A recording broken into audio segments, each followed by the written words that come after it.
कांग्रेस के प्रदेश अध्यक्ष अजय राय ने राष्ट्रीय स्वयंसेवक संघ आरएसएस पर बड़ा और तीखा हमला बोला है। दिल्ली रोड स्थित एक होटल में आयोजित पत्रकार वार्ता के दौरान उन्होंने संघ को लेकर विवादित बयान देते हुए कहा कि देश में यदि कहीं सबसे ज्यादा घुसपैठिए हैं तो वे आरएसएस में ही हैं। उन्होंने कहा कि पूरा संगठन ही घुसपैठियों से भरा हुआ है और यदि निष्पक्ष जांच कराई जाए तो सच्चाई सामने आ जाएगी। अजय राय ने कहा कि एक बार सभी संघ कार्यालयों की जांच करा ली जाए तब स्पष्ट हो जाएगा कि कहां और कितने घुसपैठिए मौजूद हैं। उन्होंने आगे कहा कि जो भी देश के हितों के खिलाफ काम कर रहा है उसे देश से बाहर किया जाना चाहिए। उनका यह बयान राजनीतिक गलियारों में चर्चा का विषय बन गया है। प्रदेश अध्यक्ष ने उत्तर प्रदेश में चल रही एसआईआर विशेष गहन पुनरीक्षीकरण प्रक्रिया के दौरान 4 करोड़ से अधिक फर्जी वोट कटने के मुद्दे पर भी योगी सरकार को घेरा। उन्होंने कहा कि अब मुख्यमंत्री योगी आदित्यनाथ जागे हैं और बोल रहे हैं कि फर्जी वोट कटे हैं। अजय राय ने तंज कसते हुए कहा कि इससे पहले तो सरकार सो रही थी, तब ये सब नजर नहीं आया। उन्होंने आरोप लगाया कि चुनाव से पहले वोटर लिस्ट में बड़े पैमाने पर गड़बड़ी की गई और इसका सीधा नुकसान लोकतंत्र को पहुंचा है। कांग्रेस प्रदेश अध्यक्ष ने कहा कि उनकी पार्टी इस मुद्दे को गंभीरता से उठा रही है और जरूरत पड़ी तो सड़क से लेकर संसद तक आवाज बुलंद करेगी। पत्रकार वार्ता के दौरान अजय राय ने केंद्र और प्रदेश सरकार पर लोकतांत्रिक संस्थाओं को कमजोर करने का आरोप भी लगाया। उन्होंने कहा कि कांग्रेस सच्चाई के साथ जनता के बीच जाएगी और जन विरोधी नीतियों का विरोध करती रहेगी। इस दौरान कांग्रेस के जिला अध्यक्ष विनोद गुंबर और महानगर अध्यक्ष हाजी जुनेद इकराम उर्फ बंटी भी मौजूद रहे। देखिए, ये जो प्रक्रिया चल रही है एसआईआर की, ये जल्दबाजी में किया हुआ निर्णय है जिससे आम लोग परेशान हैं। आम लोग परेशान जल्दबाजी में हो रहा है, भागम भाग लगी हुई है। रात को 12 बजे करके दो, 2 बजे करके दो, नेट नहीं चल रहा है। मतलब लोग बहुत ही आपाधापी में हैं। जो सरकारी कर्मचारी हैं बेचारे बहुत दुखी हैं। मुझे लगता है 16-17 लोग की मृत्यु हो गई। कुछ लोग उसमें जहर खा लिए। उसमें कुछ लोग, यही मुरादाबाद में एक व्यक्ति सर्वेश सिंह, वो फांसी पर लटक गया। एक महिला एडमिट है हॉस्पिटल में, आभा सलेमन। आप समझ सकते हैं क्या स्थितियां हैं। अभी मैं जा रहा हूँ रत्नेश्वर यादव बदायूं का, उस वो बेचारा स्वर्गवास हो गया उसका। पूरी तरीके से आवाधापी मची हुई है। इससे निश्चित तौर से लगता है कि ये चुनाव आयोग और जो सरकार की मंशा है वो पूरी तरीके से बहुत ही खराब है और लोग निश्चित तौर से लोग प्रताड़ित हो रहे हैं। अब समझ में आ रहा है सरकार को, अब योगी जी जगे हैं और बोल रहे हैं कि वोट कट रहे हैं। अरे इसके पहले तो सो रहे थे आप। आपको पहले से लगकर सारी चीजों को कराना चाहिए था, करना चाहिए था। अब मुझे लगता है कि अब जो इनकी चाल थी, ये चाल में खुद फंस गए हैं।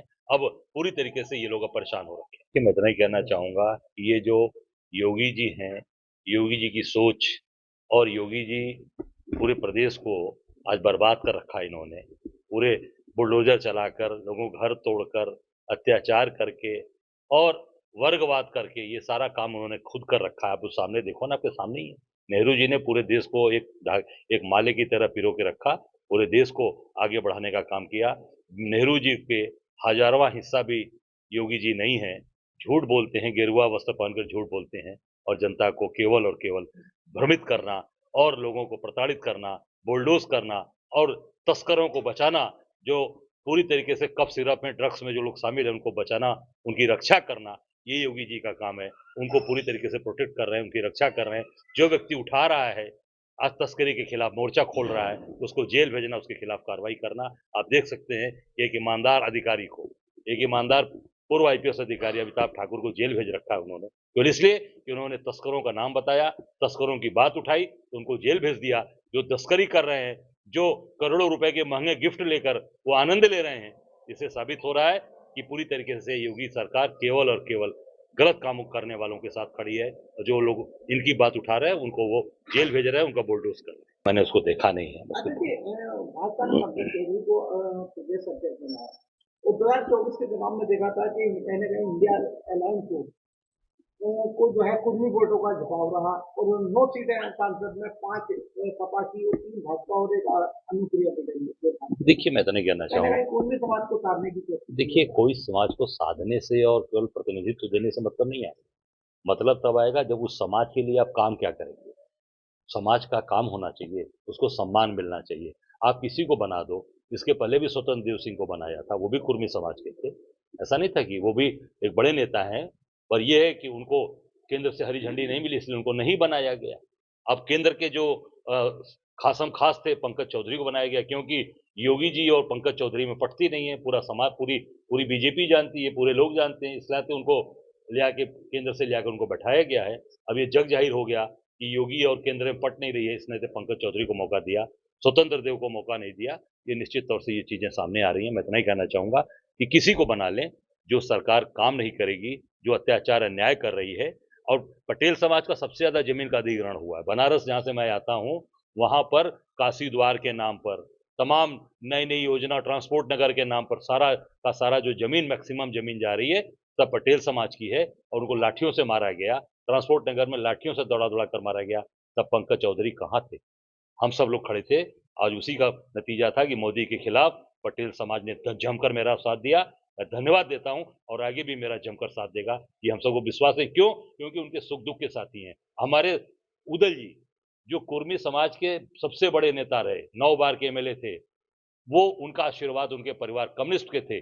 आज उनके किताब का विमोचन मैंने कराया भूपेश बघेल जी से। निश्चित तौर से पूरा पटेल समाज इस बार कांग्रेस को वोट करेगा और गठबंधन के साथ करेगा। अध्यक्ष जी, प्रधानमंत्री मोदी को लेकर के कांग्रेस के कुछ कार्यकर्ताओं ने फिर विवादित बयानबाजी की है। रामलीला ग्राउंड मैदान की बात कर रहे हैं।